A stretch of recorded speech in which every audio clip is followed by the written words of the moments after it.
Magandang araw sa lahat at welcome para sa part 2 nitong ginawa nating bungalow.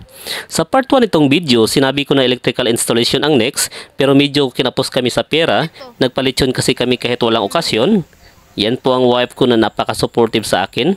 Na-short kami sa pera kaya nagpa-flooring na lang kami at nagpa-finishing sa labas. Inuna namin ang labas upang hindi masisira ang mga hollow block kung maulanan. Dito tayo sa materialis na nagamit natin para sa pagpa-flooring.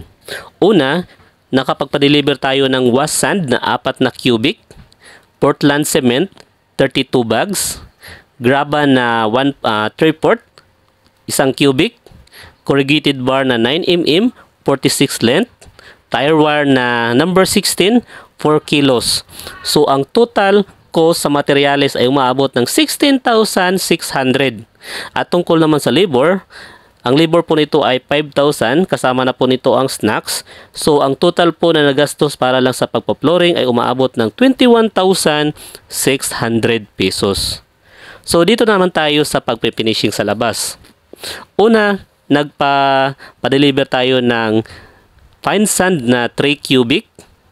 Nakaubos din tayo ng 48 bags na cement. At meron din tayong 1 meter na chicken wire pang ayag sa buhangin. I don't know kung ano tong term na pang ayag. Basta para matanggal yung mga malalaking buhangin. At ang total na nagastos para sa materials sa pagpa-finishing ay umaabot ng 15,250. At tungkol naman sa labor, pakyaw po ito. Ang pakyaw po nila ay 25,000 pesos serado. So, ang total na nagastos para sa pag-finishing ay umaabot ng 40,250. So, ang kabuuang nagastos para sa bahay na to, as of now, ay umaabot ng 365,482 pesos. So, now guys, ito lang muna. Sa next na video ay sa electrical na talaga.